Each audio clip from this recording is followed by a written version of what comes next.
Why do you wish to sail west? To open a new route to Asia. Asia is the richest kingdom, the land of spices and gold. At the moment, there are only two ways of reaching it. By sea, sailing around the African continent, the journey takes a year, or by land. But the Turks have closed this route to all Christians. There is a third way. By sailing west across the ocean sea. The distance is unknown. It's said to be infinite.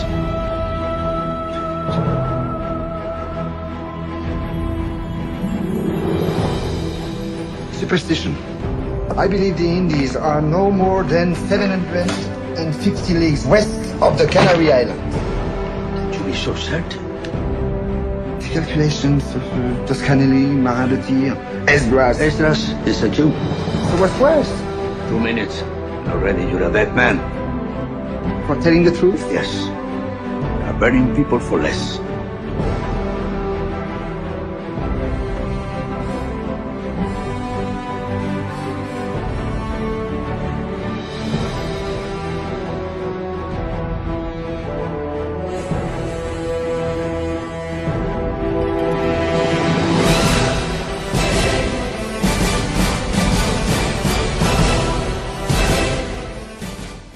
Here in Oklahoma has been some time. I believe this is my third time here. Yes, sir. Third time. How many times you been in Oklahoma?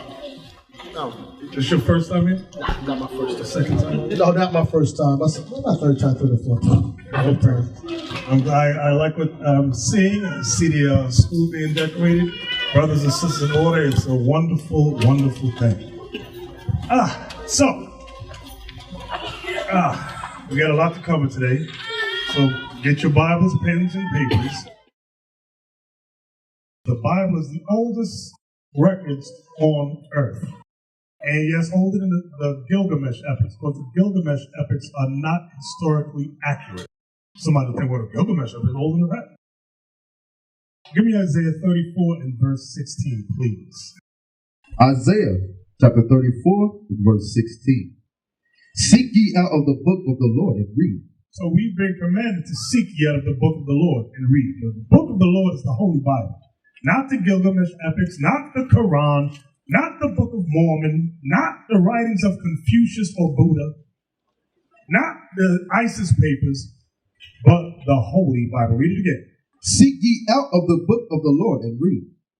No one of these shall fail. No one of the prophecies in the Bible shall fail. Not one. Okay? None shall want her mate. And you cannot mate the Bible with any other book. You cannot mate it with the Gilgamesh epics, or the Quran, or the writings of Confucius, or Buddha, or the Book of Mormons. Right?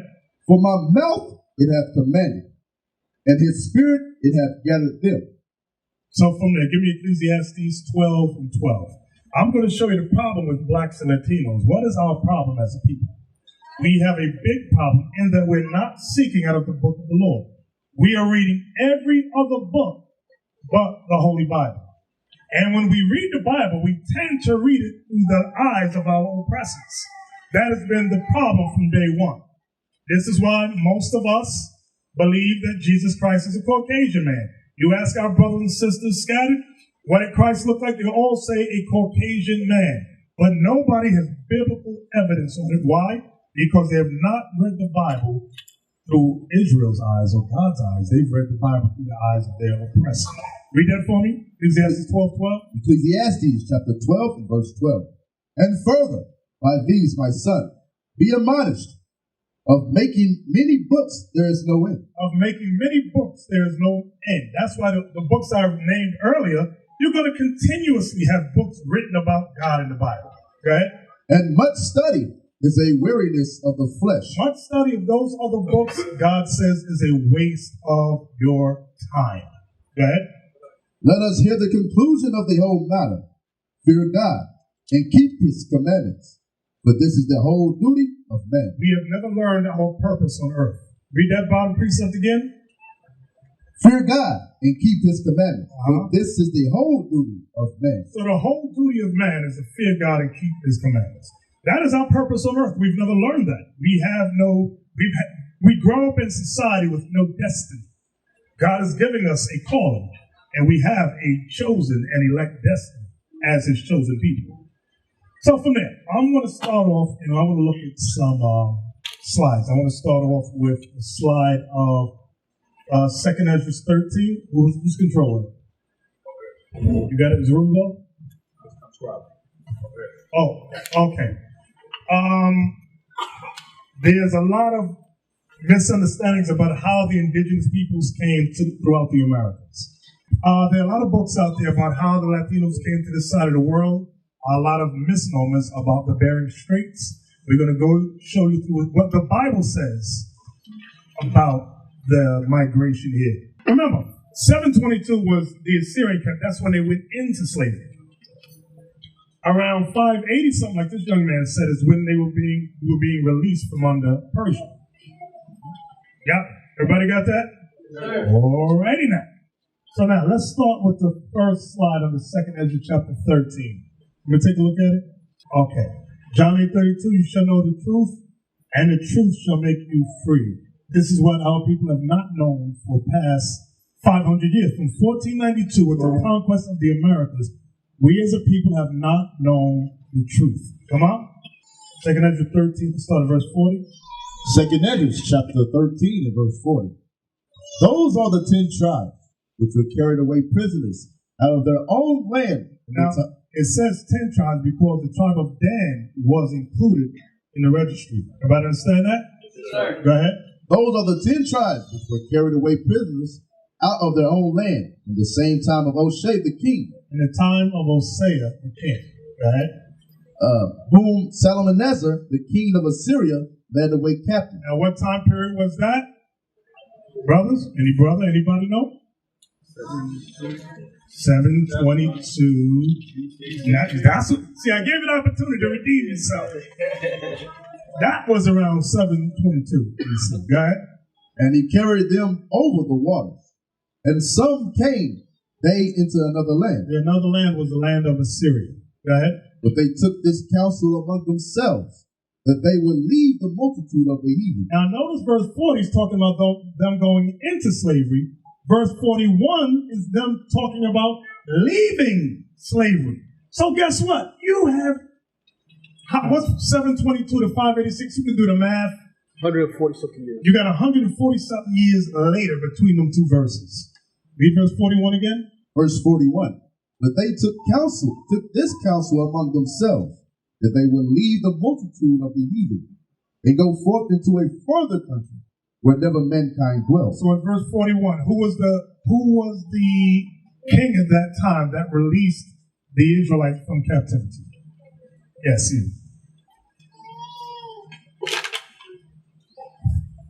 King Cyrus, the Persian and Mede king. Right, very good. King Cyrus. Okay, king of Persia and Mede. Now, verse 42, please. Verse 42. No, 41 again, I'm sorry. Verse 41. But they took this counsel among themselves, that they would leave the multitude of the heathen and go forth into a further country. Notice this part. They wanted to go forth into a further country. Watch this. Where never mankind dwelt. They wanted to go to a land where nobody ever lived before. This is the key about the Americas, because when Columbus, they called this the new land. Okay? The newfound land. Watch this. Read on. Verse 42. That they might keep their statutes, which they never kept in their own land. And they entered into the Euphrates by the narrow passages of the river. So now God has told Ezra how the tribes would come to this side of the world. It says, and they entered into Euphrates, meaning Euphrates River. Go ahead. By the narrow passages of the river. For the Most High then showed signs with them, and held still the flood. So God holds still the flood, meaning the raging rivers, oceans, right? Till they were passed over. For through that country there was a great way to go, namely of a year and a half. Now God tells us the length of time it took them to get from Assyria to this side of the world, a year and a half. Go ahead. And the same region is called Azareth. Awesome. The name of this land over here, they call it Awesome. Go ahead. Then dwelt they there until the latter time. And now when they shall begin to come. So from the top, we hadn't left it, but Ezra is saying we will begin. Remember, to mobilize millions of people does not take a day. You had to get what? You had to get ships. You had to get provisions for the ships. That took a lot of organizing. Many times we will read this and go, oh, it took a day. No. Imagine if millions of us were to get on ships to go somewhere. That's not a day's event. It might take a couple of years to organize everything properly, to make sure everything is right. This is what we're reading here. Go to the next slide. Okay, this is 722 BC. Solomon, king of Assyria, took the northern kingdom, the Israelites captive, and brought them to Assyria. Okay? So now you have, I believe that's Jehu, if I'm not mistaken, as Bible matters. Who's that? That's Jehu. Jehu, right, thank you. Next slide. This was King Cyrus. After Assyria was conquered, King Cyrus gave the Israelites liberty to return to Jerusalem in order to rebuild again. A small remnant returned, however, a great majority went abroad. That's what we're reading about in 2 Ezra 13. This is how the Israelites took counsel among themselves, okay? All right. Deuteronomy 33:17. Many times people say, well, what's written in the Apocrypha is not written in the Bible. It is written in the Bible. Get that in Deuteronomy 33:17. Watch this. The Most High told Moses what the 10 tribes, what would occur with the 10 tribes. Deuteronomy chapter 33, verse 17. His glory is like the firstling of his bullock, and his horns are like the horns of a unicorn. When the Bible talks about unicorns, it's making reference to rhinoceros, right? With them he shall push the people together to the ends of the earth. So that's the part you want to look at. With them he shall push the people together to the ends of the earth, meaning the other side of the earth. Read. And they are the 10,000s of Ephraim, and they are the thousands of Manasseh. So God told Moses, Ephraim and Manasseh would lead a large remnant of Israel to the other side of the earth. He told Moses that when we came out of Egypt. Moses knew this thing. Go ahead. And of Zebulun, he said. No, I'm sorry. The tribes of Ephraim and Manasseh, I wanted to read this. That's what I was saying. The tribes of Ephraim and Manasseh, which are the Puerto Ricans and the Cubans today, brought the northern kingdom together to venture forth into a new home. Issachar was given the blessing to navigate the 10 tribes through the river and the sea, according to 1 Chronicles 12:32. Can we read that? 1 Chronicles 12:32. The Aztecs were very well known for understanding navigation, astronomy, things of that nature. This is what the Bible said about the tribe of Issachar, which are the Mexicans of today. 1 Chronicles chapter 12 and verse 32. And of the children of Issachar, which were men that had understanding of the time, to know that Israel ought to do, the heads of them were 200, and all their brethren were at their commandment. Okay, let's go to the next slide, please. Okay, we're going back to 2 Ezra 13 again. Whereas here it says the Israelites, primarily the northern kingdom, set out to leave. Abiel wrote 11. See, I've got to get on Abiel, not you, Abiel. So Abiel. He wrote 11. Set out to leave the other nations, the heathen, via the Euphrates River. So if you see on the map, the Euphrates River, remember Assyria was this area that you see from Assyria down there. You got Turkey and above. That area was called the Assyrian Empire. So now you see the Euphrates River is showing you the water route on how the tribes traveled. So remember, it said they entered into the Euphrates by the narrow passages of the river thereof. Go ahead. Next slide. The diagram shows the path that Israel took in order to leave the multitude of the heathen. The Most High held the river and the sea calm. So if y'all can see where the star is on the far left, that's where, right there. And the purple line is where you see the Euphrates River travels down along Africa. And let's go to the next slide, please. Okay, it held the floods. Go ahead. It was rough. See? Right beside Africa, on the other side, you have South America, Central America, North America. So the Bible teaches us how the tribes got to this side of the world. So it's no, you don't got to try to figure it out. God already gave it to us. We have to put down all the other books about the Bering Strait saying that the Latinos is, what they say, they part Chinese. That's not true. That is not true. Next slide, please. And you know, as a matter of fact, can y'all find a clip on 1492? Yeah, can y'all find that clip? Yeah, 1492. You go on YouTube, you'll find it. Okay. I want to say something real quick. So as you see the bishop going through his history, the other nations, they understood it. They understood this history, and it's something that's sitting in the face of people, but because of religion or whatever else they followed, they ignored. This is how Christopher Columbus came to this side of the earth.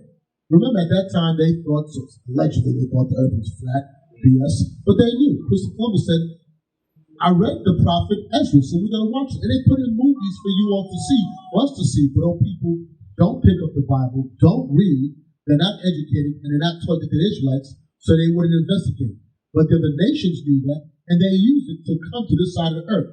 The same way our forefathers came here, they used Ezra's writing to know, okay, we're going to find this side of the earth by his writings. I just texted it to Azariah. He just texted to Azariah. So for Northern Kingdom brothers and sisters learning, this history, you come from a great line of people, great history. And it's time for us to reawaken them, reawaken all people, that we are all the same people, known as the Israelites. And to your point about the Bering Strait theory, because that's what they're now calling it as a theory. I actually did a paper a few years ago in school about it, and I found research that there are a lot of scholars now that are starting to take what the Apocrypha says, and they're showing how it's impossible. We couldn't have walked through that. It's not like it's a one-day journey through they said the ice was solid. You got to really, like we say, Bering Strait, you got to really envision this thing. It's a frozen tundra where nothing grows and nothing lives, and supposedly millions of us walked across that and made it and dispersed in this side of the world. But there are a lot of scholars that are trying to push that Bering Strait theory out the way, but they're not allowing it. They're like so married to that they keep holding on to that. But if you do research, there's research out there now that's what we've known because of the Bible, that they're trying to basically push that now as the new theory. You ready? So this is from the movie Conquest of Paradise. There's no volume. Let's turn up the sound.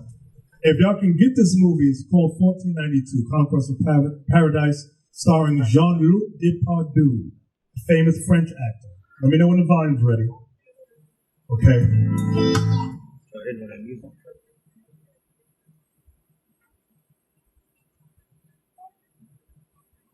Listen good to what Columbus says to the Franciscan priest.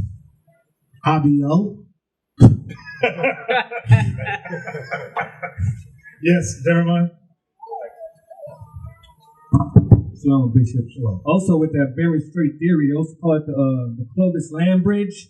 And I was taking this history class, and they tried to explain they got bones found around the Bering Strait to try to justify it, but then they couldn't explain why there's older bones down by South America. Right. It was on the same book. Okay. Are you ready? Yeah, we're ready. We're waiting on you, bro.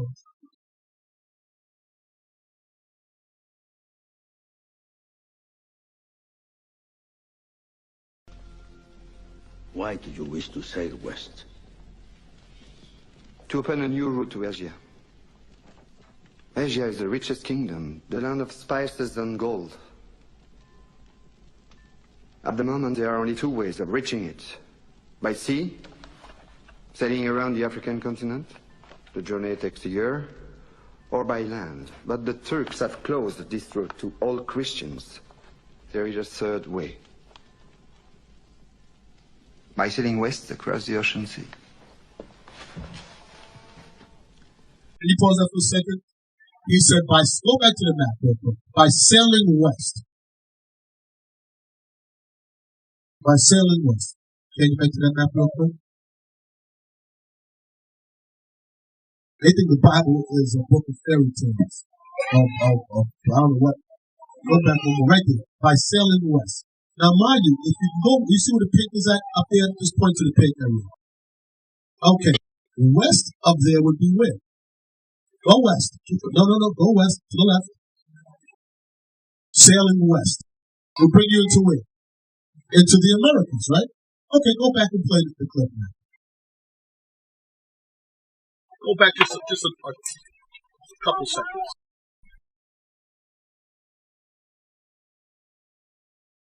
The distance is unknown. Go back a couple To seconds. be Christians, all Christians. There is a third way. By sailing west across the ocean sea. The distance is unknown. It's said to be infinite.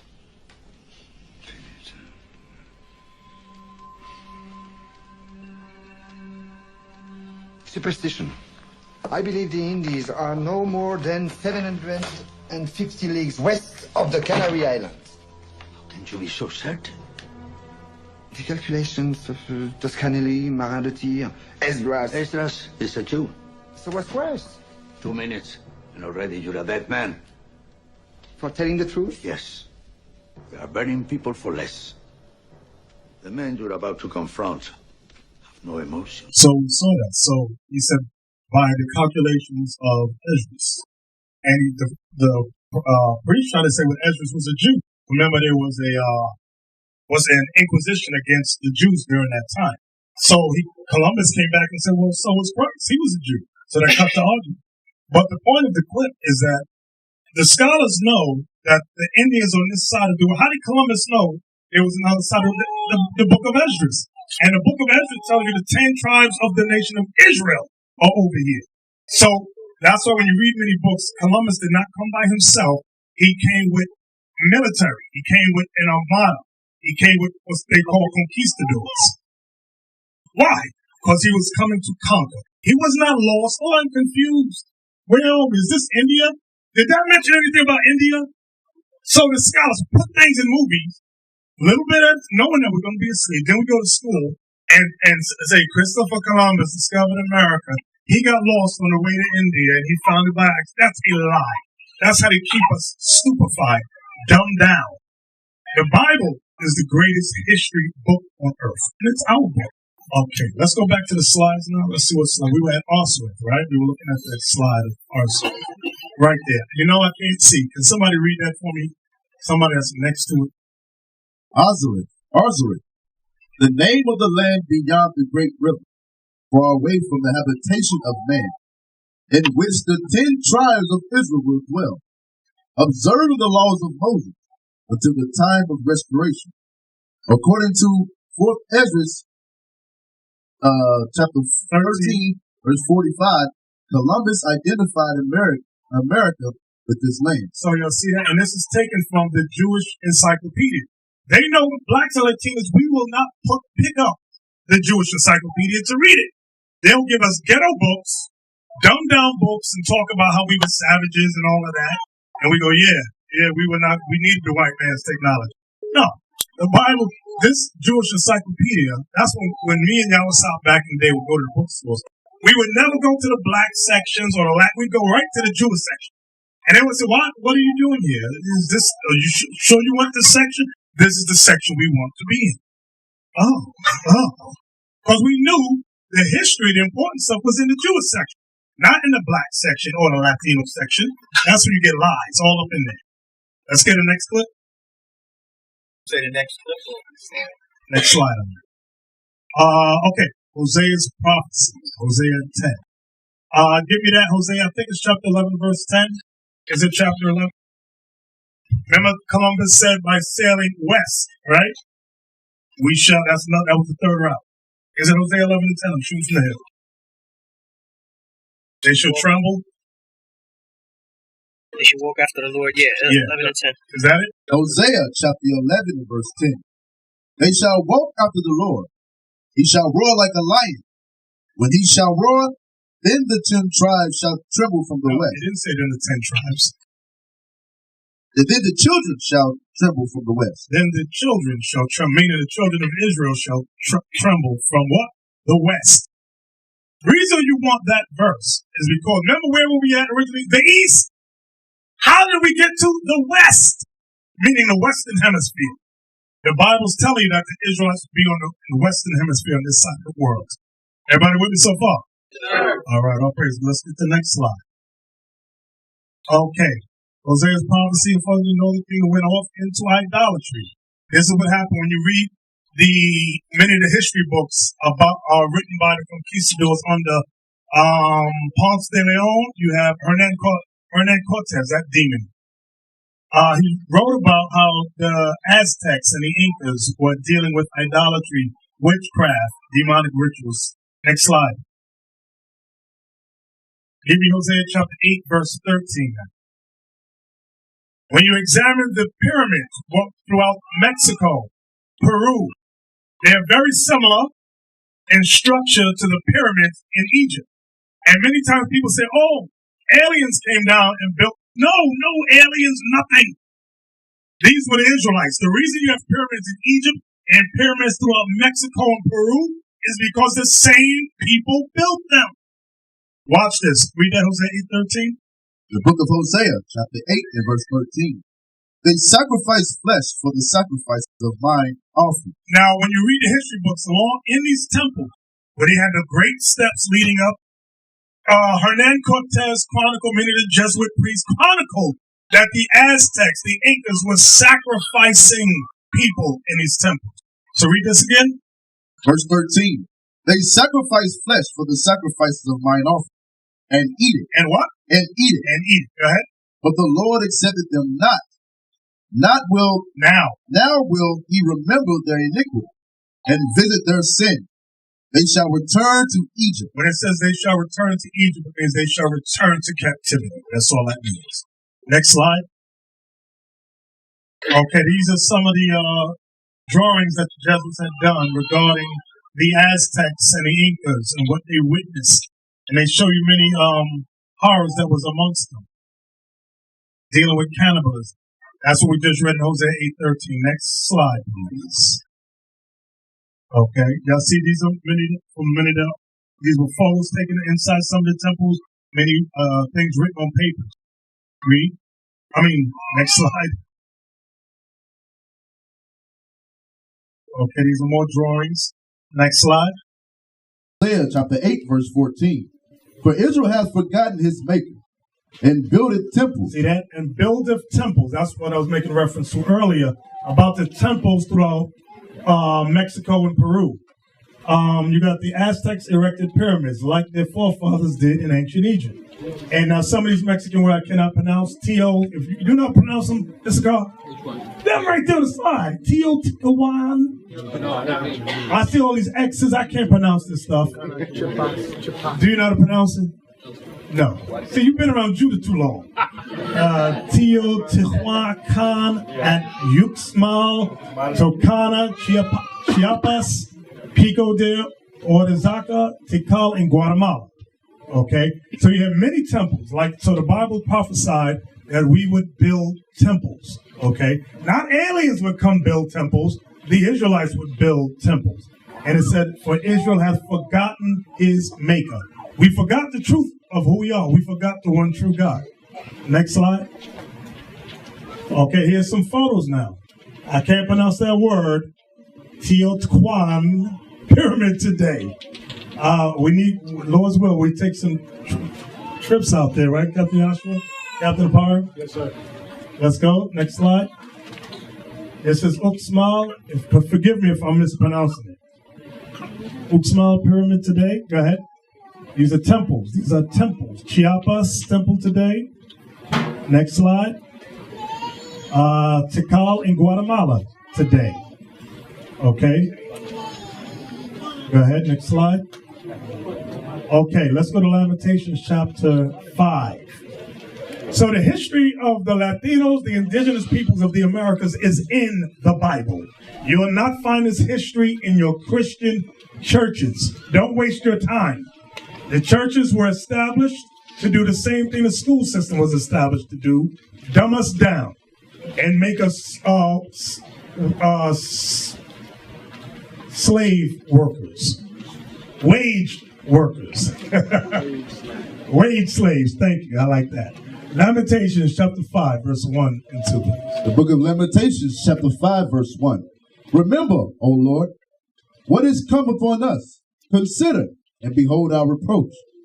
Our inheritance is turned to strangers. See this? It says our inheritance is turned to strangers. Believe it or not, the lands of the Americas throughout North, Central, and South America is the inheritance of the 10 tribes of Israel that God gave to them. Read on. And our houses to aliens. You see that part? Our houses to aliens. America, white America, calls the Mexicans what? Illegal aliens. The Bible calls the white man aliens. Do y'all see that? Read verse 2 one more again. Verse 2. Our inheritance is turned to strangers. Our houses to aliens. So the Bible says aliens, meaning an outside race would come and take our inheritance. Next slide, please. Read it, verse 3, Lamentations 5 and 3. Lamentations chapter 5, verse 3. We are orphans and fatherless. Our mothers are as widows. Now we have some images here. If y'all ever do some research about the boarding schools, you can just go to YouTube. You ain't got to read a lot of books. On YouTube, they have many interviews of Indians, what we call Indians today, what people call Indians, but we know they're the tribe of Gad. How they are testifying what happened during the Indian boarding schools. How when they went in, they cut their hair, they made them change their clothes, made them change their language, their speech, and they changed them from what they call Indians to white people. That's what they did. They made them Americans. I'll just word it like that. Yes, no, of course. And at that time, and prior to that, they said they were civilizing them. Right. They said they were uncivilized people, so they were bringing religion to them. Prior to the conquistadors, that means conquerors, coming to the Americas, this side of earth, they were not speaking Spanish. Spanish was a tongue brought to them. It was a language brought to them. When the Spaniards came to the side of the earth, the people who they were called savages, and I'm not talking about just North America, I'm talking about South America also. They had great kingdoms.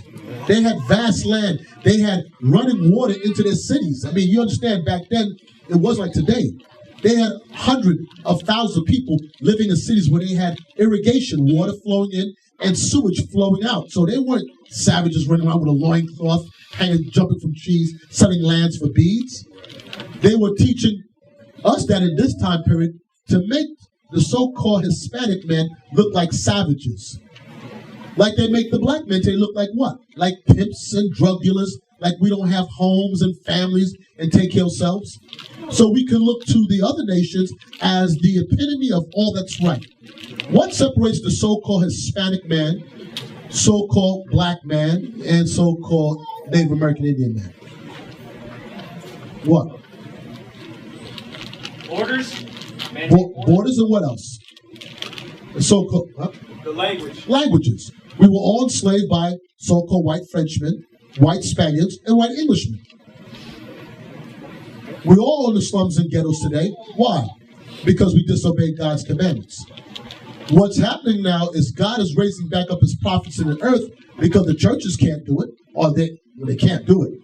And we're tying back the link that the Lord said in John. He said, I have sheep that's not of John 15, I think it is, or John 10. I have sheep that's not of this fold. Give me that real quick, do you mind, Bishop? Is it John 10? No, I think it's John 10. Say John. 16. John, I don't know what 10 comes 10 to 16. 10 to 16, that's it? Watch this real quick. St. John's 10 to 16. St. John, chapter 10 and verse 16. And other sheep I have, which are not of this fold. When Christ said, other sheep I have, which is not of this fold, meaning the fold was the fold that was in Jerusalem. Because primarily who went back to the land? It was Judah, Benjamin, Levi. So-called Negroes, Haitians, and so-called today Jamaicans or West Indians went back to Jerusalem. But you had those scattered brothers that were scattered throughout the earth that came over to the Americas, that was up in Greece and Rome in these areas. Christ said, I have sheep that's not of this fold. And what did he say else? Them also I must bring, and they shall hear my voice, and there shall be one fold and one shepherd. He said, them also must I bring in, that they might be one fold and one shepherd. Now remember, Christ was crucified and went back to the Father. Whose job was it to bring those other sheep back into the fold in today's time? It's us. To wake up old brothers that's throughout the earth, let them know, don't get fooled by the color of our skin because one man is darker than the other, that we're different people. We're showing you through prophecy that we are the same people today. That's your job, brother. That's your job. That's your job. That's our job, to raise back up the 12 tribes of Israel. And that's what we're going to read. That's what we're reading about right now. So all of us are in a timeless period of this world right now that's monumentous. In other words, we're going to create history in this earth. You're making history right now. God's children are waking up. And we're not going to be divided by a language or a tone color of the skin. We're going to come together under Christ in the keeping of his commandments. I'm amazed right now what's happening and watching this. And I've seen it so many times, and I'm still, to me, it's incredible that God is moving the spirit of you so-called Negroes and you so-called Mexican, you so-called, you Issacharites, and you Zebulon to wake back up on this earth. We got a mighty job in front of us. Bishop? Next slide. Okay, back to Lamentations 5. Very important. Lamentations 5 and 4. The book of Lamentations, chapter 5 and verse 4. We have drunken our water for money. Our wood is sold unto us. This is very important, especially in terms of oppression, because that's what it's talking about, oppression. Remember verse 2 said, our inheritance is turned to strangers. Aliens have what? What did it say about aliens? Aliens. Our houses to aliens. And our houses to aliens. The strangers, which are the aliens, is talking about the so-called white man. Now, so if somebody decides they want to challenge you biblically, yes, it goes back from the time of Babylon. Yes, it goes back to the time of Greece. Yes, it goes back to the time of Persian Mede. Yes, it goes back to the time of Rome. But guess what it also goes back to? Spain, America, France, Portugal. All these things happen. So verse 4, one more time, look at this. Verse 4. We have drunken our water for money. Our wood is sold unto us. There's another movie y'all need to look at. It's called Even the Rain, about the indigenous people in Bolivia and how the government in Bolivia was charging them because they shut up all the wells. They closed them so that the people had to go buy water from them. Then what the Indians did in Bolivia, they started to collect the rainwater. The government of Bolivia decided to tax them for collecting rainwater. You see how evil this is? The movie is called Even the Rain. It brought forth a great revolution throughout Bolivia. So, write that movie, look at it. It's very important for you teachers on the street. Okay? So verse 4, one more time. Lamentations chapter 5, verse 4. We have drunken our water for money. Our wood is sold unto us. The very wood of the lands of the Latinos, the Indians, what they call Indians, which are really the Israelites, they sell it to them now. I want you to really think about it. Imagine this. You are rich. I come into your house, take what belongs to you, and in fact, I kill you. And you have children. Then years later, your children are begging for bread. And I say, oh, I'll give you some welfare, and here's a little bit of water for you. And you're so what's the word? Indebted to me. But meanwhile, I'm a demon. Because little do you know, I killed your mother, I killed your father, and the house that I'm living in is your house. And then tell you you can't steal from me after I robbed it. Listen, why do we think like that today? Why do people think like that today? Why? Because the same man that has educated you in religion and whatever is the same man that enslaved you. Why do we think like that? Because we departed. God said, because we departed from his commandments, that he's going to punish us. So the same people, it's called Stockholm. We've been robbed and raped, and then when we bring this topic up, and we're only repeating history, it's not like something that we thought up, it actually happened. What happened? Oh, you're racist. We're not racist, we're just repeating what has happened in the earth. And we're repeating it to wake all people up to realize that we must, as a people, come back and keep in God's commandments And all this will turn around. It will turn around. Yeah. And this is still happening today. There's a documentary called The End of Poverty, all right? And it goes into how Central and South America is so full of resources and how they're still subjugating them there. But this specifically brings a thought to mind from that documentary, because what they do today is, if you know anything about the South America, it's rich in resources, coal, wood. That's why, they go there. That's why the rainforests are being cut down and everything like that. They're in there pulling all those resources out. What they do, though, is that they teach them how to harvest this stuff. They use the workers locally and pay them slave wages, all right? They work for hours on end. The video shows you that they don't even have shoes. And there's like tennis clubs next to there because, Americans go there and build stuff. But they teach them how to process all these resources and export them. But they don't teach them how to refine them, meaning they'll teach them how to cut the wood down, make the logs, and send them out, but they don't teach them how to make furniture and things like that. And then what they do is they sell the stuff back from them. They import it from Europe, the finished goods, when they have the ability and the manpower and the resource right there to build it. But what they do is they sell it back to them at 4 times the cost if they would have made it there. So they don't allow them to export the finished product. They just take the resources in its rawest form, teach them how to harvest that and send it out, and then sell it back to them in the form of finished goods. That's a very excellent point. Like he said, the movie is called The End of Poverty. I believe that's on YouTube for free. Is it? They took it down. Oh, they took it down? Right. But they can rent it, right? Yeah. You can rent it. And there's a scene in there about, how throughout Central and South America they have coffee plants. And in the movie they showed the Indians collecting the coffee beans and all of that. And they'll give them like a quarter for a huge sack. Then they'll export it. Then they'll send it back in Cafe Bustelo. Things. Have you ever seen those? The cans of coffee ground? Freeze dried. And they sell it at a price that the indigenous people is hard for them to purchase. But meanwhile, they picked it, they planted it, but they can't benefit from it. Next slide. Okay, Lamentations 5 and 5. Read that. Lamentations chapter 5, verse 5. Our necks are under persecution. We labor and have no rest. When you examine history, many times people they make the mistake of thinking the first slaves were the blacks of the 1620s. That's not true. When Columbus came to Hispaniola, Santo Domingo, 1492, that's when the slavery of our people began on this side of the world. 1492. Okay? It says our necks are under persecution. We labor. When you examine the books, what's the name of that book? What's the book we always look at? It has the drawings in it. No. Yes. The Destruction of the Indies by what's his name? Bartolomé de las Casas. Bartolomemos? Whatever. Y'all know what I'm saying.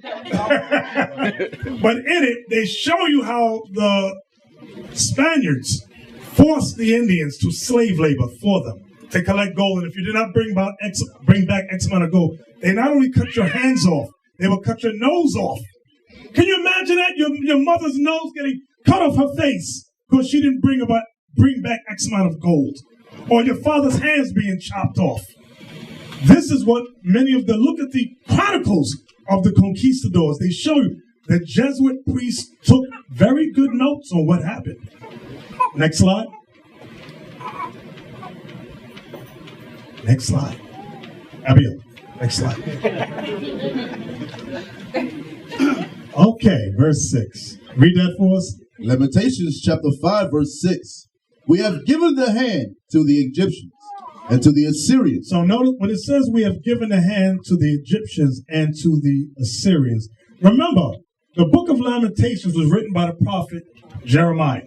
Okay? So he's really making reference when it says Egyptians and Assyrians. He's just using terms for captivity. Because the same captivities that happened from Assyria happened also in Babylon, happened also in Persian Media, happened also in Greece, happened also under Rome, happened also under Spain, happened also under France, happened also under America, happened also under Europe. The same harsh conditions, that same oppression. Verse 7. Oh, let me finish out 6. Yes. Verse 6. We have given the hand to the Egyptians and to the Assyrians to be satisfied with bread. See that? So you have to go to your oppressor to be satisfied with bread. You want food, clothing, education, you must go to your oppressor for these things. That's what Jeremiah is prophesying about. Come on. Our fathers have sinned. So yes, don't think that our fathers were so righteous. We were wicked. We were breaking all God's laws. That's why God brought the oppressor, the so-called white man, against us. One more time, verse 7. Our fathers have sinned and are not. Because they were killed. Go ahead. And we have borne their iniquities. And today we've borne their iniquities. We are committing the same sins as our fathers did in the past. Next slide. Oh, wait, go back to that slide. Go back. If y'all look,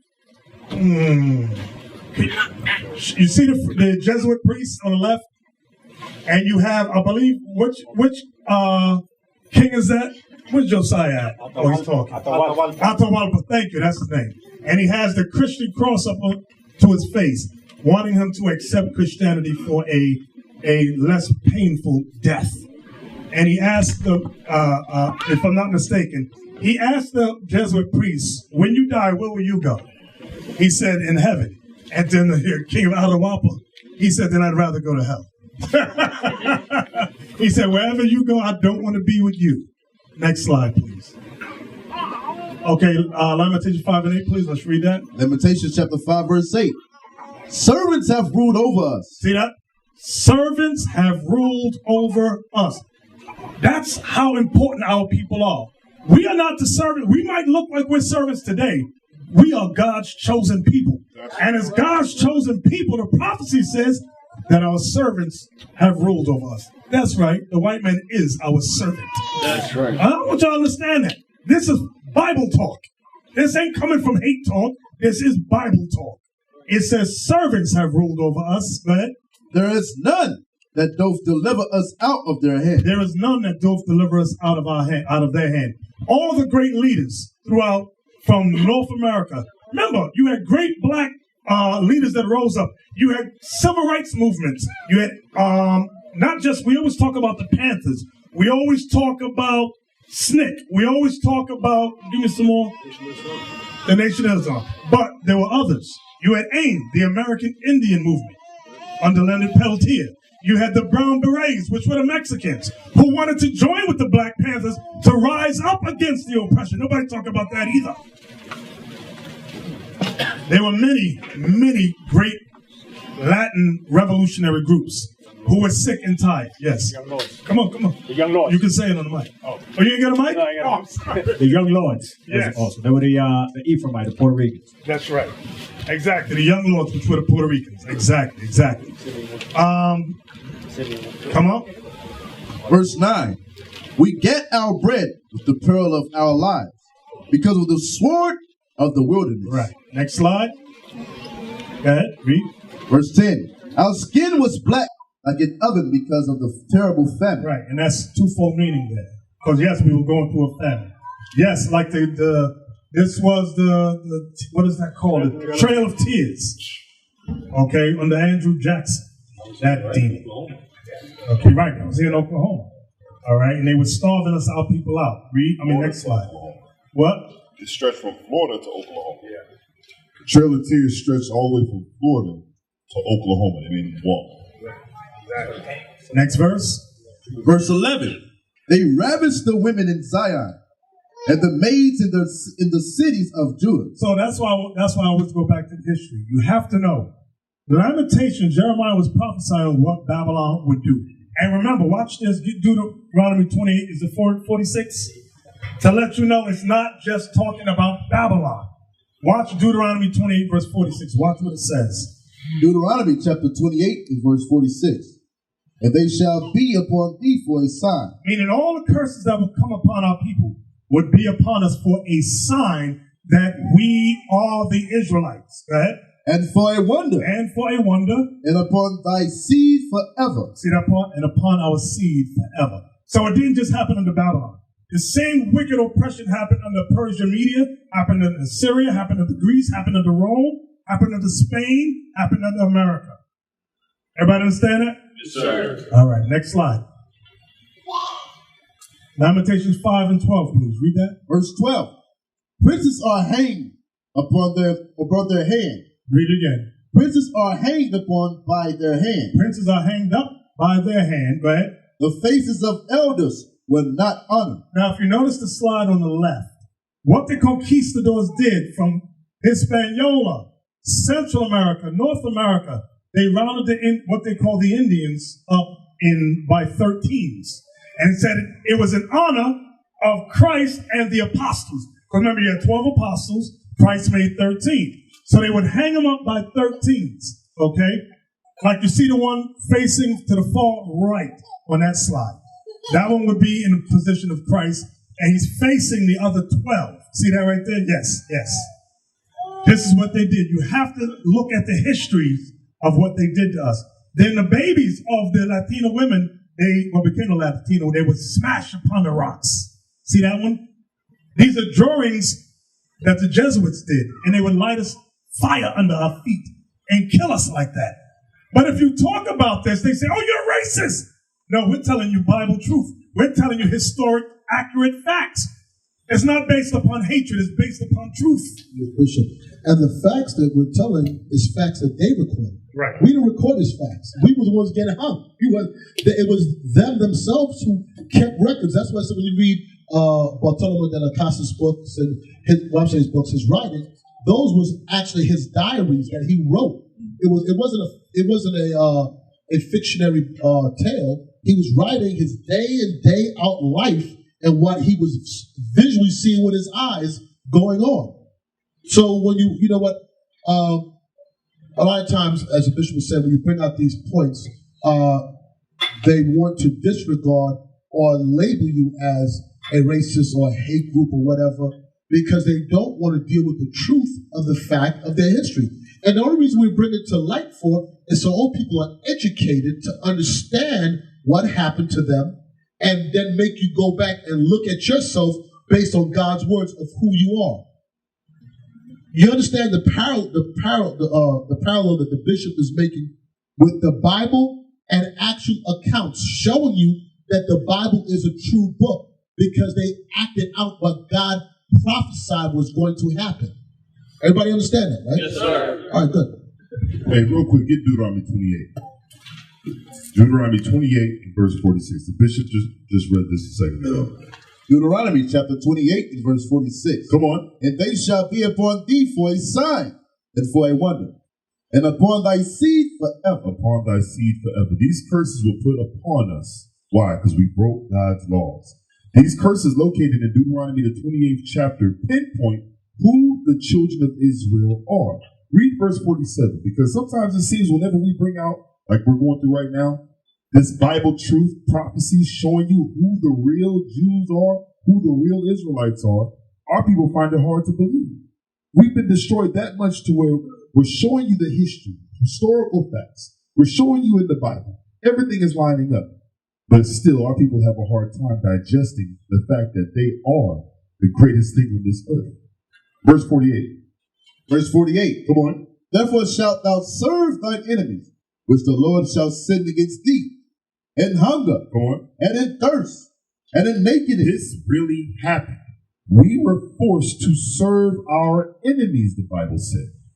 Whether you was Hispanic, whether you was African American, whether you was a Native American, you had to serve your enemies in hunger and in thirst and in nakedness. Anything you wanted, you had to go to your oppressors.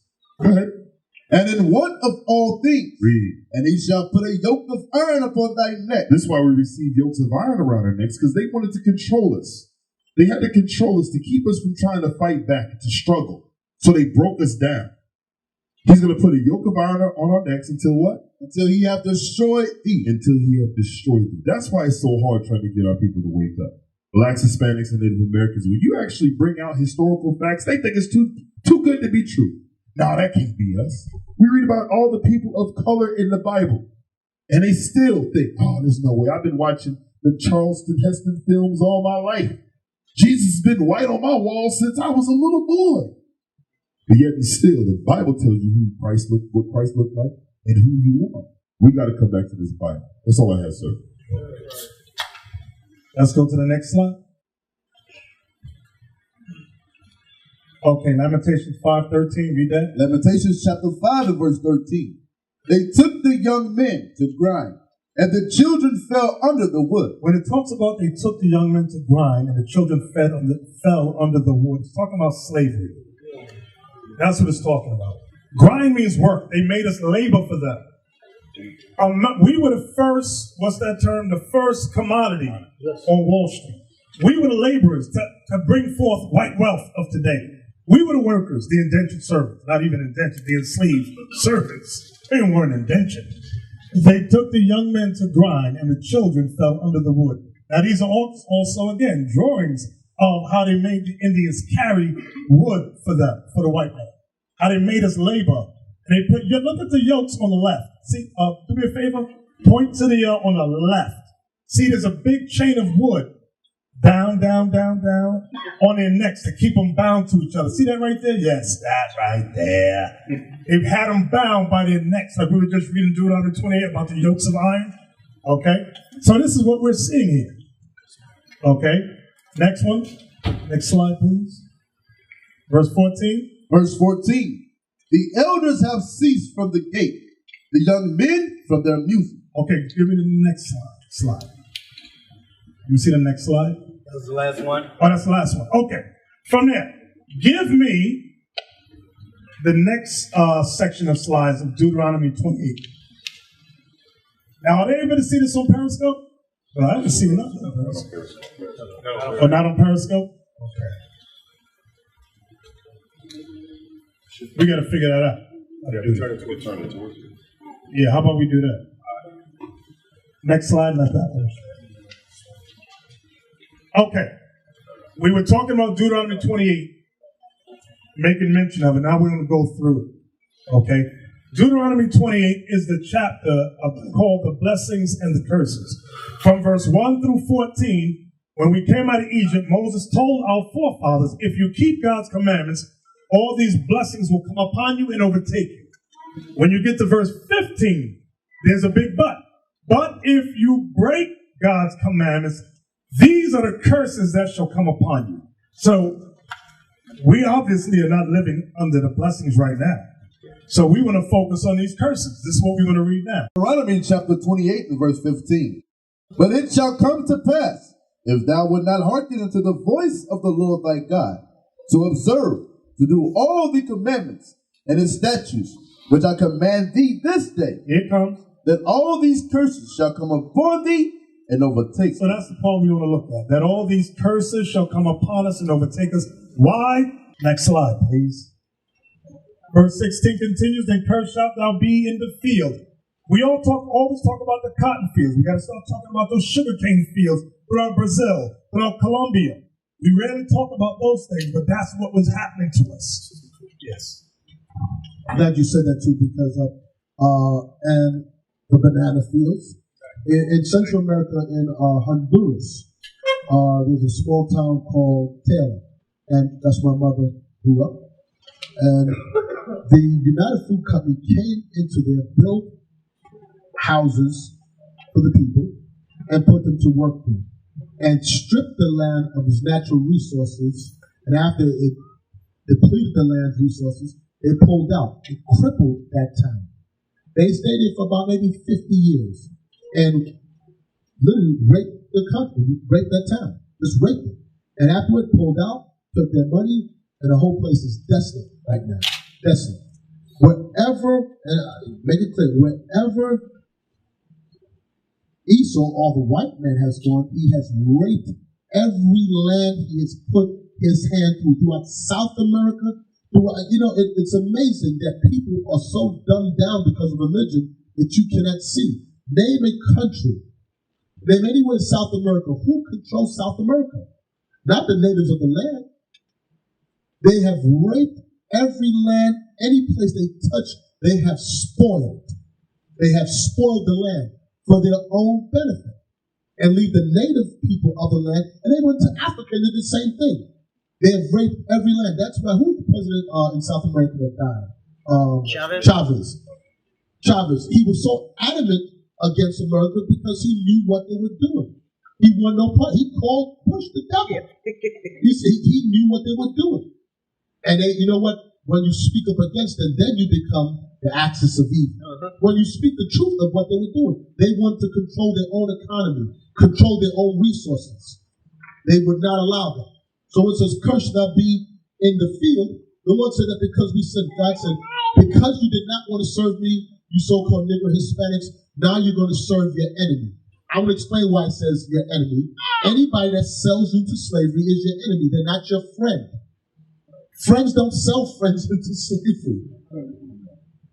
But you can't tell them that. Oh, that was a long time ago. You know, you guys got to forget that. Do they forget their history? 4th of July? Arbor Day, or whatever you celebrate? No. Labor Day, Independence Day? No. We must remember old days, like today, the Sabbath day. Keep God's day. God, you mind, Bishop? Isaiah 58. He was reading this the other day on Periscope. 13. Let's see what God said if we remember old days, the holy days that he was given. 58:13. Isaiah chapter 58 and verse 13.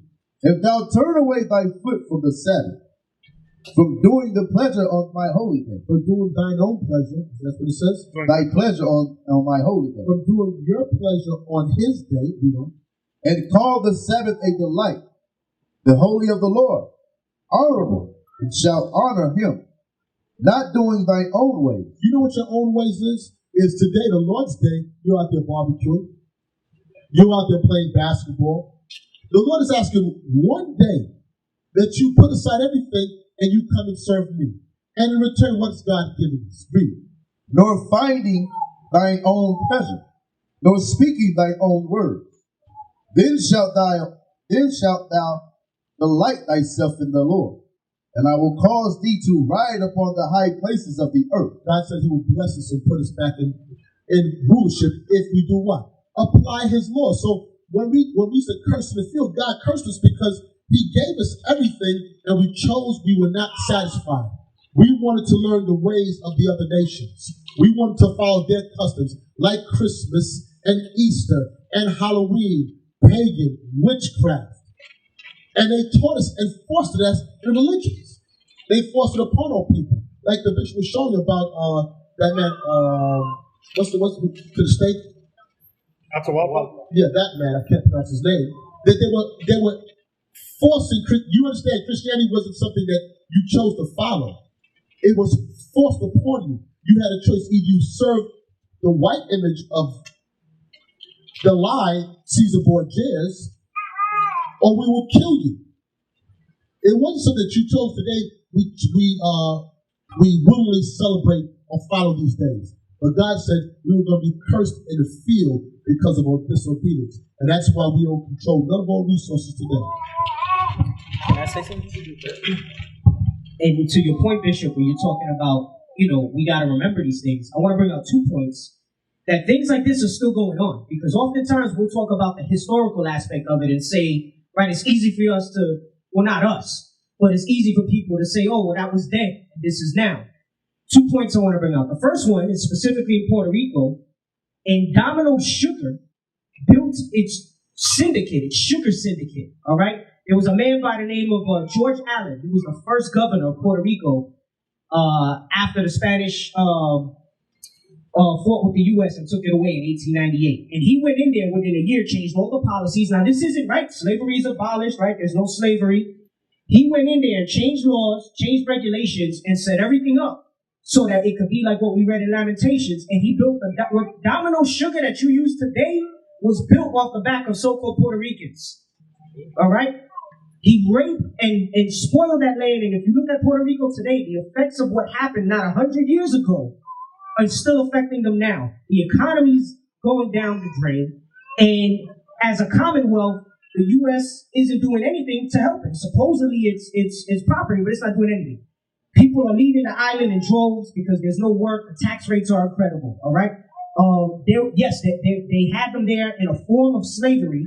It wasn't with the chains anymore, but in a different way, building the sugar empire in Puerto Rico. And then the other thing I want to bring out, because you mentioned something about the influence in South America. Years ago, they used to call it the School of the Americas, all right? Now they changed it and they call it the Western Hemisphere Institute for Security Cooperation. That's a political influence that the United States government exerts in Central and South America. And they put it under the guise that since this is our neighbor, we have to influence the policies there so that it benefits them. There's even been movies made on the things that they've done there. Deacon Yawasop talks about what happened when they used like advanced weaponry in there, they experimented. All the different leaders that they put in there, they were involved in putting in, what was the guy from Dominican Republic? Trujillo. They trained them. They trained these leaders to put their interests in South America and Central America. They bring them to this school here in the States. It used to be called School of the Americas. Do the research. If you look it up, it comes up with a new name because the School of the Americas has such a negative connotation on it, all right? And they train these leaders here, and they put and take down leaders in Central and South America that are for their influence. They're responsible for all. So if there's someone there that they say is a despot, is communist, is this, he's a tyrant, chances are, 9 out of 10 times, they went to the School of the Americas, they trained them there on that policy, and when either they go against America or it doesn't suit their interest anymore, they set up guerrilla tactics to depose them in there. They send the CIA in and they do all that stuff. So these things are still happening today. Let's not just think of when we were there with chains on our necks. It's still going on today. So you can't forget. So that's similar to with Manuel Noriega. That's exactly, they were responsible with him as well. And they trained him in torture tactics. A lot of the recent genocide, I forgot the name of the documentary we saw at your house, Bishop, that it talks about that, with all the different, why so many so-called Hispanics migrate here, and they still do it in large numbers. And a lot of it was influenced and set up by the things that the School of the America and the United States government influenced over there. This is public domain information. If you search it, you will see it. It's not conspiracy theory stuff. It's out there. There's testimony of it. And the genocidal leaders that they put in there to kill their own people, it was all under their influence. That's some heavy stuff. Let's see the next slide. Okay, these are back being cursed in the field, like it says in verse 16. Go ahead. Cursed shall be thy basket and stores, verse 17, our businesses. Okay, go ahead. Cursed shall, who's reading? Come on, Pop. Verse 18.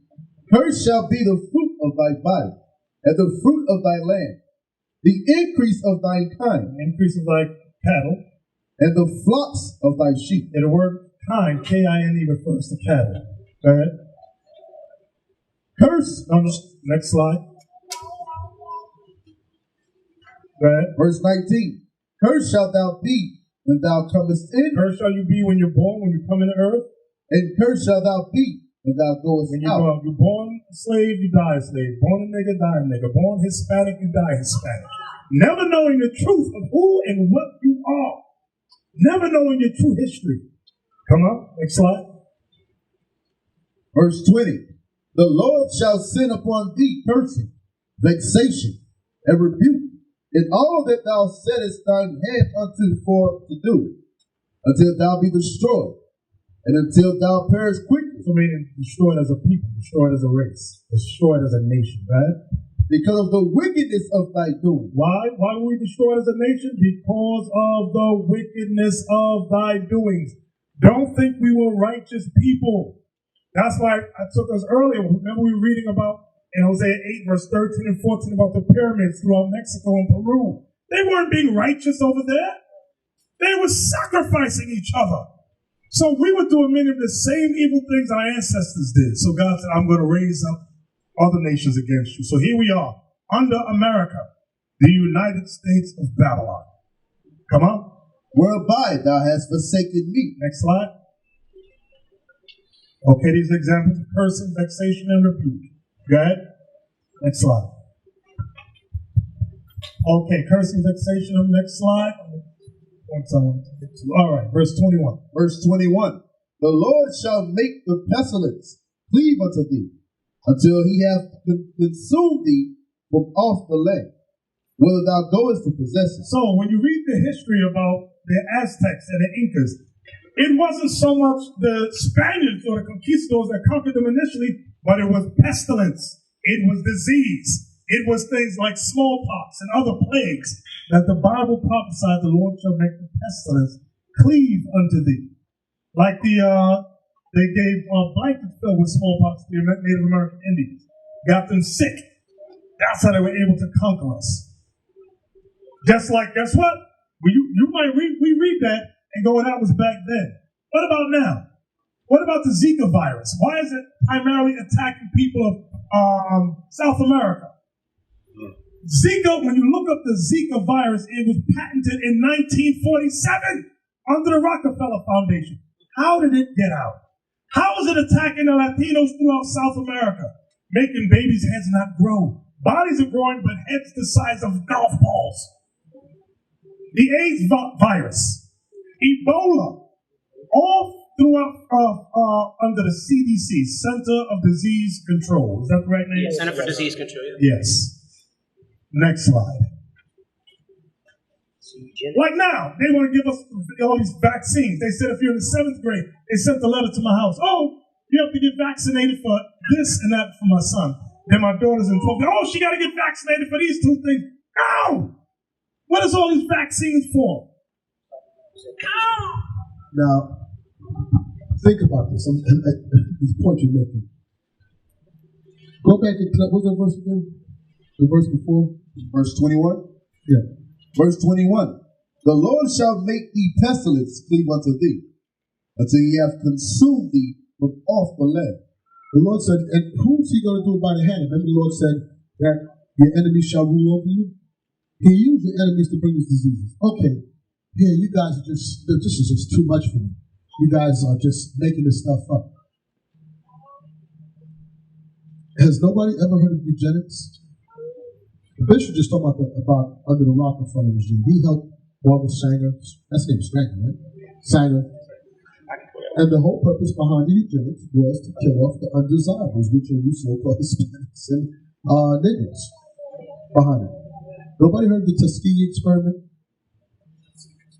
You didn't hear what was going on in Puerto Rico back when they were sterilizing the women? Tell them they was going for dentistry work, free dentistry, and was sterilizing when they put them under. This is documented stuff. Now, wait a second. Why, and this happened within the last 50, 60 years, why would you trust the same people that enslaved you, that has a pattern? You got to read a book called Medical Apartheid. Now vaccinate you. To be the ones that's going to administer so-called medicine to you. You want to be healed, you be healed with the word of God. Now, I'm not, we're not promoting to not go to doctors. Don't be foolish. Don't be foolish with it. But understand something. Be aware and be cognizant of the destruction of your people. That they actually will poison you. They have poisoned you, and they have admitted that they poisoned you. That now, and I never heard that Zika virus. This is new to me. But it's not far reach. It's not like some harebrained scheme we're talking about. This has happened to our people, where they injected you with diseases, syphilis, and sat back to watch it manifest in your body, to take it home to your wives, to pass it around your community. God said this all has happened to us because of our disobedience to the so-called Hispanic man and the so-called black man and Native American Indian man. It's high time we come out of this mindset of trusting in this world, trusting the words of God. God told you this was going to happen. And how do we avoid this? Apply his commandments.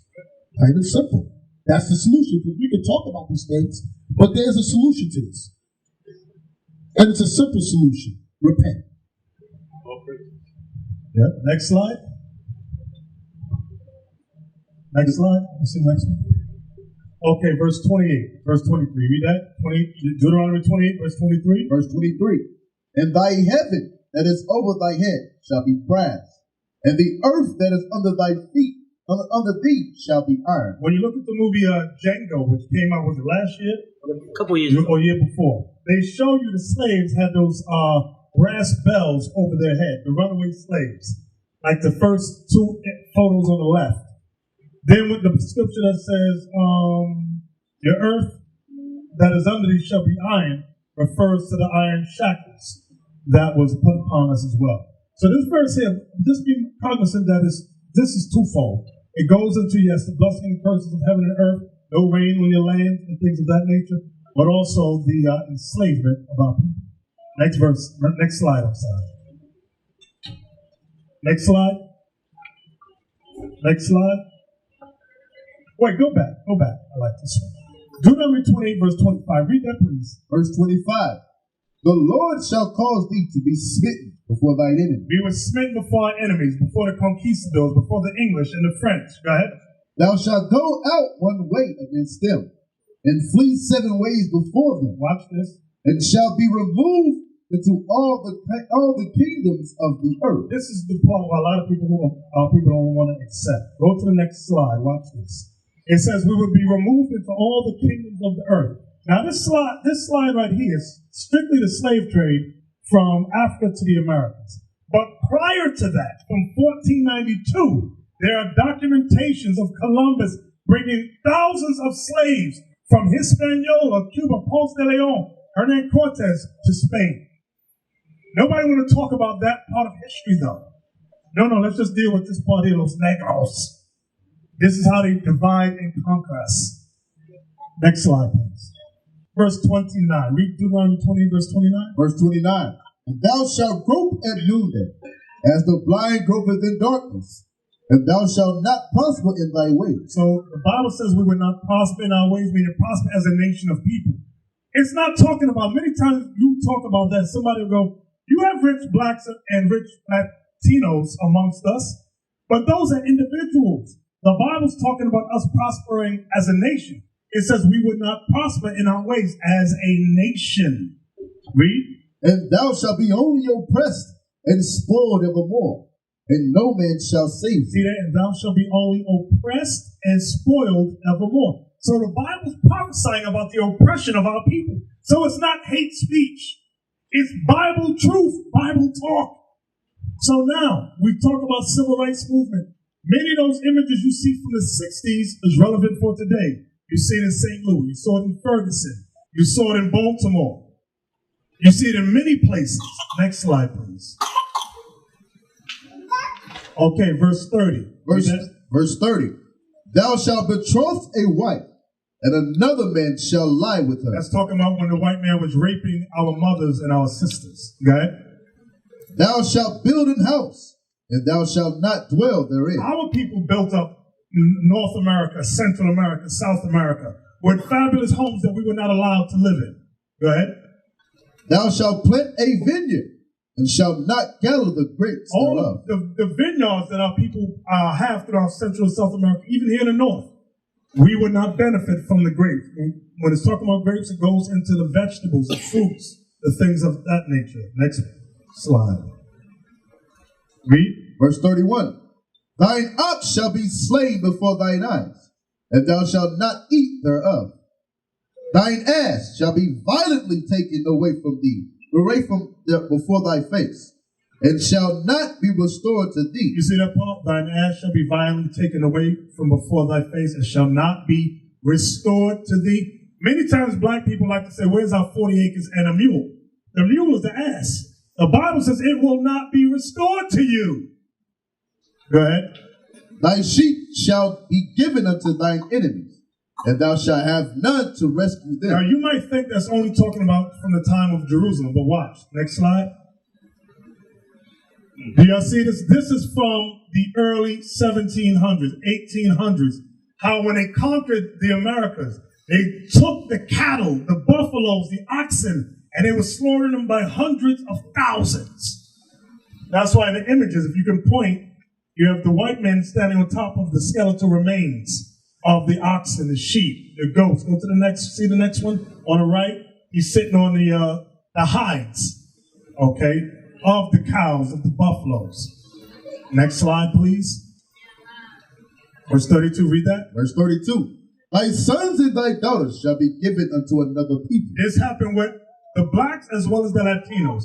Our sons and our daughters were given to another people. If you don't know the history, ask yourself, where did you get your last name from?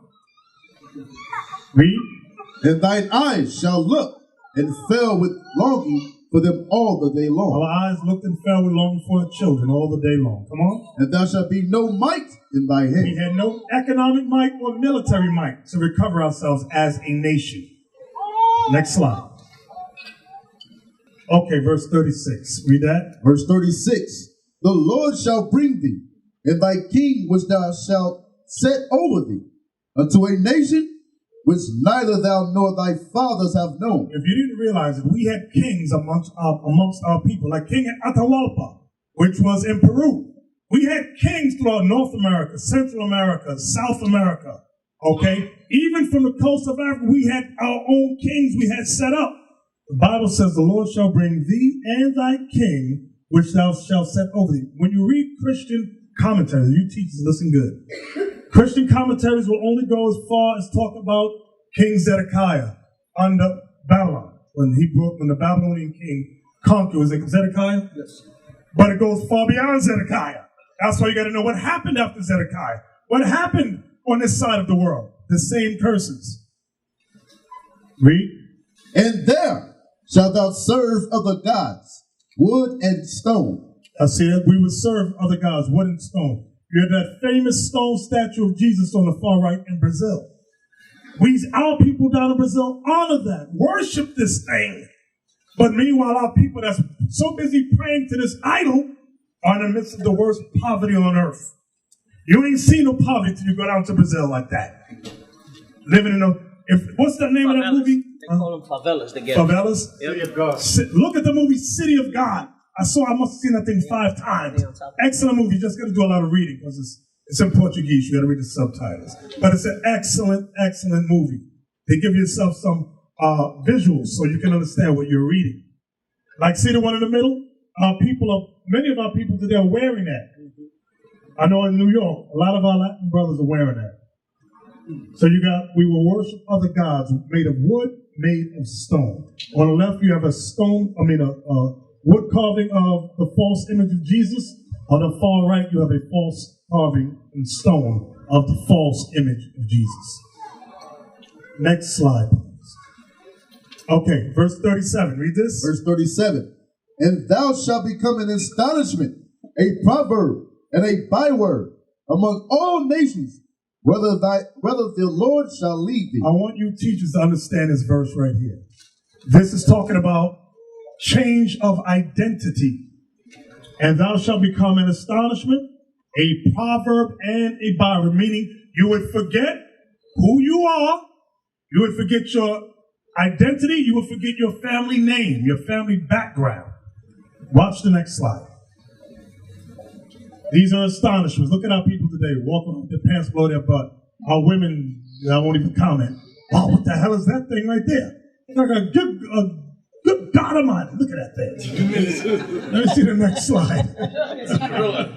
So these are examples of proverbs and bywords. Remember, the Most High called us Judah, Benjamin, Levi, Simeon, Ephraim, Manasseh. But when we were conquered and made slaves, they called us blacks, African American, West Indian, Haitian, Puerto Rican, Cuban, Mexican, Dominican, Colombian, Brazilian, Chilean, Peruvian, Paraguayan, Uruguayan, Guyanese, Surinamese, Ecuadorian, Bolivian, Guatemalan, Costa Rican, El Salvadorian, Venezuelan, Argentinian, Panamanian, Honduran. They're Native Americans. These are their proverbs and bywords. Apache, Blackfeet, Cherokee, Cheyenne, Chickasaw, Chippewa, Choctaw, Colvin, Comanche, Cree, Creek, Crow, Lenape, Huma, Iroquois, Kiowa, Lumbee, Navajo, Piatti, Potawatomi, Ute, Yuman, and others. Next slide, please. So now, also, behind all that, the proverb and byword, let me give you an example. Give me Daniel chapter 1. I want the verse about their names. Daniel chapter 1. Daniel chapter 1, verse 6.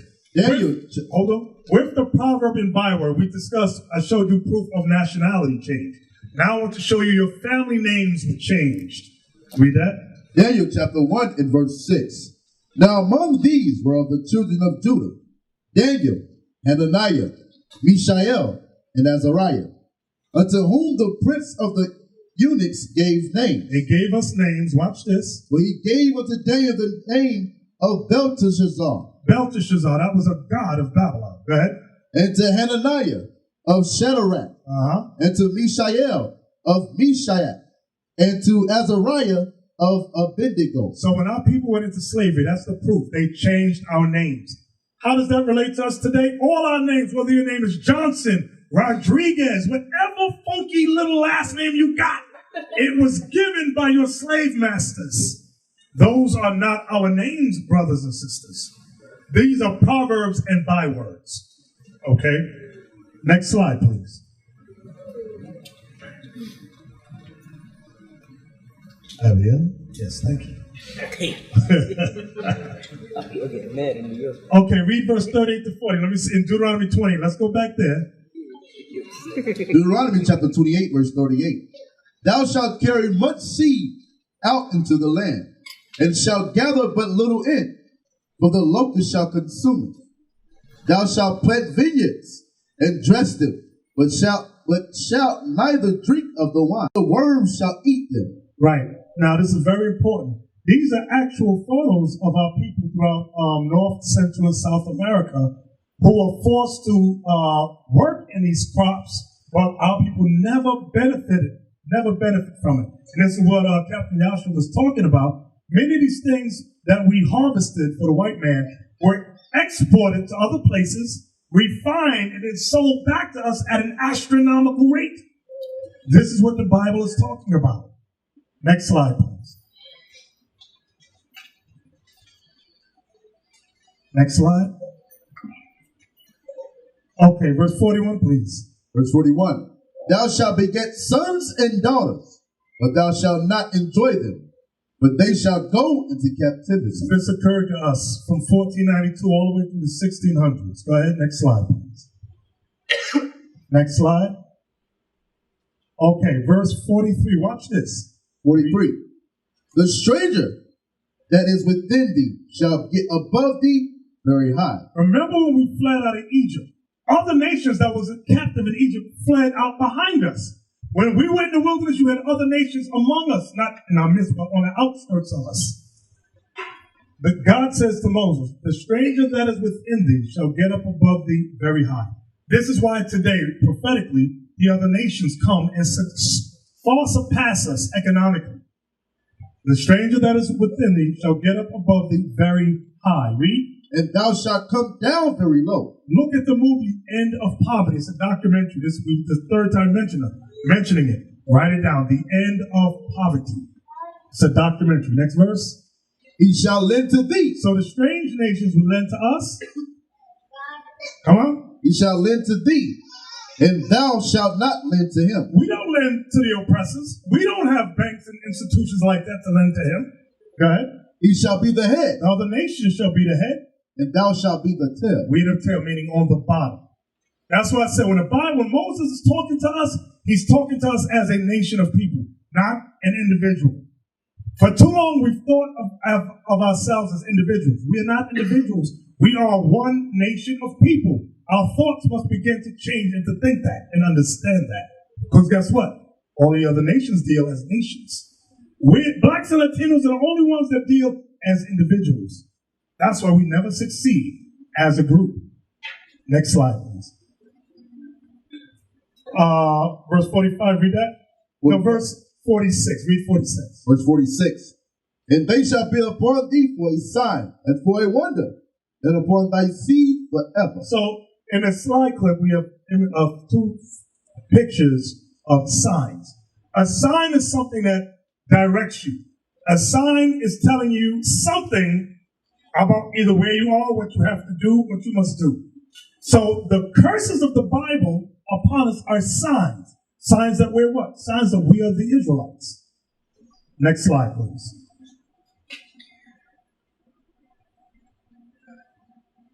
Verse 47. 47.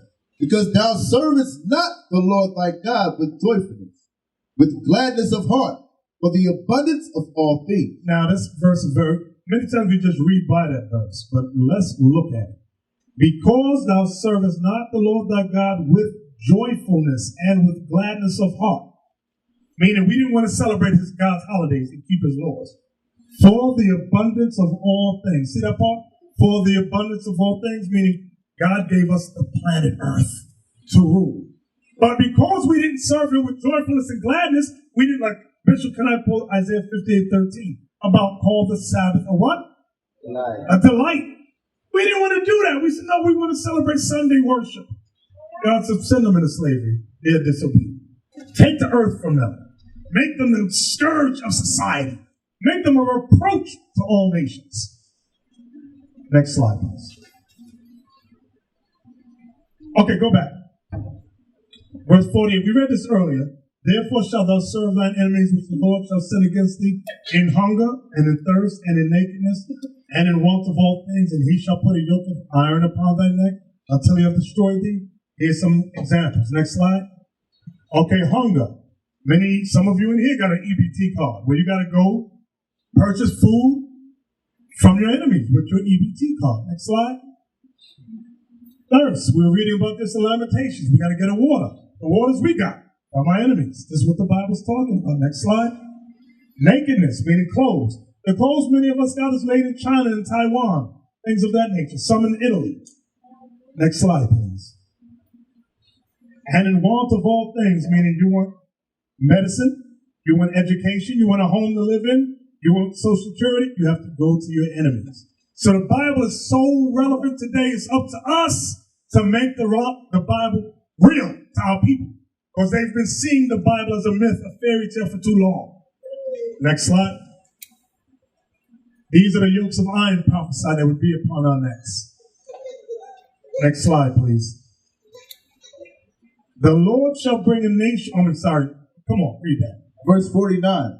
The Lord shall bring a nation against thee from far, from the end of the earth. You know why this is important? The clip we saw with Christopher Columbus, they were on the other side of the earth. They were discussing bringing an armada to this side of the earth. The Lord shall bring a nation against thee from far, from the end of the earth. Come on, Palu. As swift as the eagle flight. What was the symbol of Spain, brothers? Eagle. The eagle. What's the symbol of America, brothers? Eagle. The eagle. Read. A nation whose tongue thou shalt not understand. And to our Latin brothers and sisters, stop thinking you always spoke Spanish. You know how many times I hear that? He said, yeah, when Columbus came, he said, ¿Cómo está? We said, todo bien. That's a lie.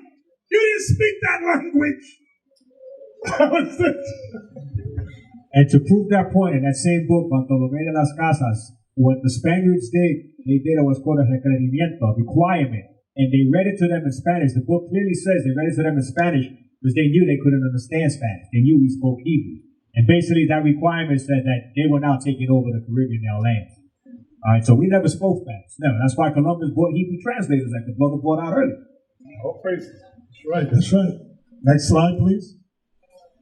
These are the ensigns of the nations, proving you that their symbols was the eagle.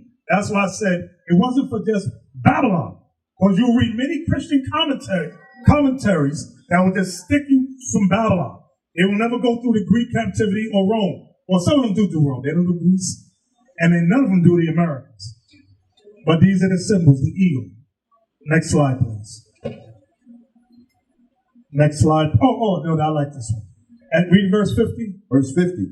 A nation of fierce countenance. So the white man did not come being nice to us. He did not bring democracy for us to have a right to vote. That was not the initial cause. Read it again. A nation of fierce countenance. That word fierce means horrible, terrible. Go ahead. Which shall not regard the person of the old, or show favor to the young. So they didn't care if we were old or young. They were killing us by the hundreds of thousands, enslaving us by the hundreds of thousands. Go ahead. And next slide. Okay, verse 61. Deuteronomy 28:61. I discussed AIDS, Ebola, and Zika earlier. Watch what verse 61 says. Verse 61. Also, every sickness and every plague which is not written in the book of this law Then will the Lord bring upon thee until thou be destroyed. So you have Ebola, you have AIDS, you have Zika, gonorrhea is not written in the Bible, herpes is not written in the Bible, syphilis is not written in the Bible. So the prophecy says these things will cleave unto us. Next slide. Right, see that Zika? See the baby's head not growing? These are the things, because many times we talk about plagues and disease and we keep it for way back then. No, these things is happening to us today. Remember when the white man caught Ebola? He said, oh, we got a cure. Blah! White man got cured. But none for the blacks. Oh, we ran out. There's no cure for you.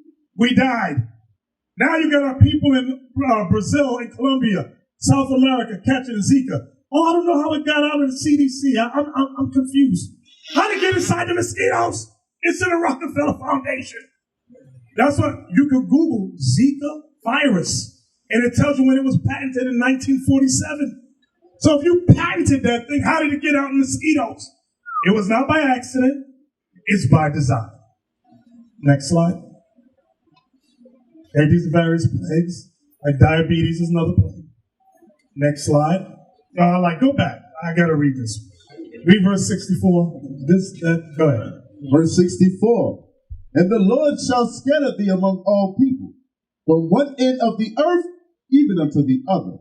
And thou shalt serve other gods, which neither thou nor thy fathers have known, even wood and stone. So primarily our people are worshiping these Christian gods, which is not found in the Bible. Worshiping stone gods, wood god, of the Virgin of Guadalupe, for example. You have these crosses and rosary beads. Give me the next slide, please. Then you got this criminal here. There's criminal. See the bottom left? It says this book here, The Borgias, written by Marion Johnson. In that book, she shows you the sketches of Leonardo da Vinci doing the Renaissance Jesus. How he chose Caesar Borgia to be the model of the new Jesus Christ. This is in many bookstores and schools, but our people are taught not to read this stuff. This is not going to be found in a black section. This book is not going to be found in a Latin section. World history, look for the Judeo section, as some Spanish bookstores say, or the Jewish section. That's where these books will be found. Next slide. Okay, Caesar Borgia. He was the illegitimate son of Pope Alexander VI of Rome. Rodrigo Borgia was his name, and his long-term mistress, I don't care to pronounce that Italian name. He is the model for the white image of Jesus Christ, replacing the true image and creating lasting confusion to our people of today. You ask any of our people, prove to us in the Bible that Jesus Christ is a white man. None of them can do it. From your pope to your preachers to your pastors, none of them. The little knowledge we got, brothers and sisters, is greater than the earth can imagine. We take this knowledge we got for granted, but it can shut things down. This is why when they invite us on some news outlets, they say, don't read out the Bible. Just talk. Don't use the Bible, though. Why? Why? Because they said, one radio show said to me, you'll offend many of our sponsors if you read out the Bible. So just talk off the top of your head. Next slide. Next slide. Okay, y'all see this verse here? And the Lord shall bring thee into Egypt, which means captivity, again with ships. Ask the white man who calls himself a Jew, did you as a people go into slavery on ships? What is the answer? No. No. So none of these curses we're reading about fits the white man that calls himself Jewish. He's an imposter. Everything we're reading fits blacks, Latinos, Native American Indians. Read, Paulo. And the Lord shall bring thee into Egypt again. Egypt means captivity. It said again with what? With ships. With what? With ships. With ships, meaning cargo slave ships. Watch, it's going to prove it. By the way whereof I spake unto thee, thou shalt see it no more again. You wouldn't see our homeland or identity again. Okay? And there, meaning there, once you got off the slave ships, what would happen? Ye shall be sold unto your enemies. You shall be sold unto your enemies. Yes, that happened from the time of Babylon, but guess what? It happened here in America. It happened in North, Central, South America as well. Read. For bondmen. Bondmen means slave men. And bondwomen. Slave women. And no man shall buy you. No man shall buy you, meaning no man shall save you. Watch this next slide. Now, this is what we're all familiar with. The blacks that came over on slave ships. So yes, that fits Bible prophecy. Yes, that proves we're Israelites. Next slide. See, slave ships, Negroes being sold. We all know this history very well. Next slide. What we never talk or rarely talk about is Queen Isabella and King Ferdinand, who sent Columbus here to bring back slaves to serve the Catholic Church. We never talk about or rarely talk. Very few teachers I see you up to my yard here. Very few of us even talk about that part of the history. Next slide. Columbus viewed the Taínos themselves as a way to amass his personal wealth. He selected 500 to be exported to Spain as slaves and 500 to serve as slaves to the Spanish on the island. Columbus proudly boasted to the Spanish monarchs about the slave potential and its economic benefits. How did they get to Spain? On ships, in schools, the school systems that are set up. They don't tell us that. We'll read about Columbus and say he was a good man. You go to Santo Domingo, you see icons of Christopher Columbus, statues of him. People honor him. That demon, that's like honoring Adolf Hitler. Oh, now they'll be shocked. Saying they were both genocidal maniacs. The slave potential and its economic benefits, Columbus would capture and export more Indian slaves, about 5,000, than any other single individual. In addition to capturing the Indians as slaves, now the Indians are, as we know, Israelites. The Spanish also hunted the Indians for sport. I'll read that again. The Spanish also hunted the Indians for sport and slaughtered them for dog food. The Spanish also viewed Taíno women as their sex slaves. Next slide. Okay. When you look up, if you Google it, you can Google Native American Indians sold as slaves. They'll show you old articles of Indians being sold on Wall Street right alongside blacks and put on ships and sent here, near, and far. Okay, now this is a very interesting book. You can all buy this. I bought my copy of this book a few months ago. Origins of the American Indians. Now, what I want y'all to see, do me a favor, highlight, where is it? The second paragraph where it says the owner. Listen good to what this says. This is on page 88 of this book. Read this. Come on, somebody. Who reading for me? The only writer this author found who accepted the Issachar variation of the 10 lost tribes. Theory was Belteshazzar in Medina. In his Crónica de la Santa Provincia de San Diego de Mexico of 1682. Although Medina, 1682,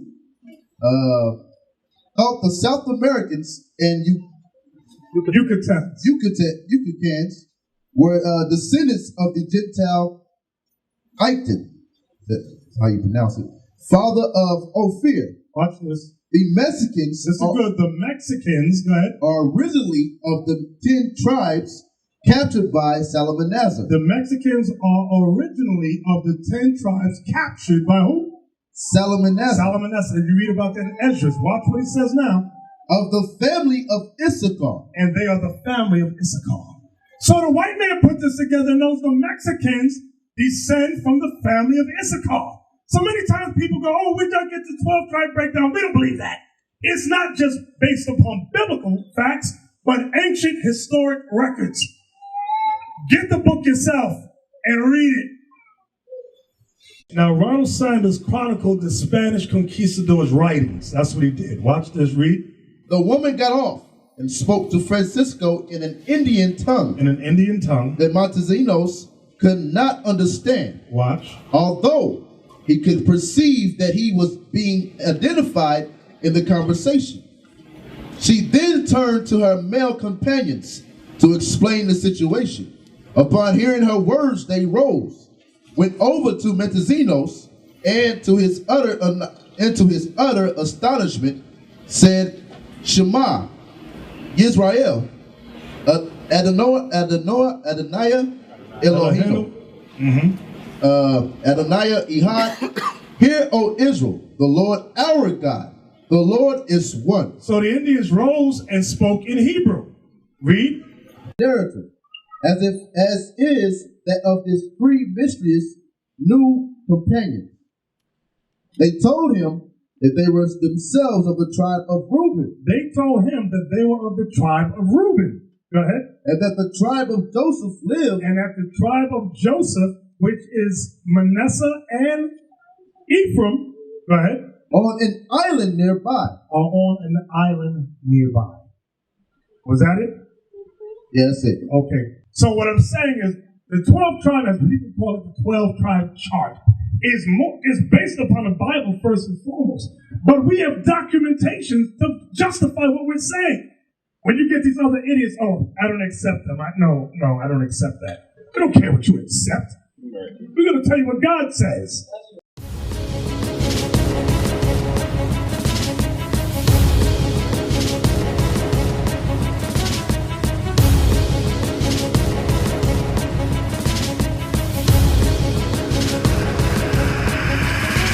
Shalom, Israel. I'm Elder Nathaniel of Israel United in Christ. YouTube likes to shut our channels down, as some of you have noticed, ever so often. Subscribing to join IUIC will assure you will always stay connected to our YouTube accounts. We want to do our best to make sure this truth gets out. Please click and join our subscriber YouTube channel called Join IUIC to stay linked to all of our videos. So again, please make sure you subscribe to this Join IUIC channel to get your latest updates from all our YouTube channels. Shalom.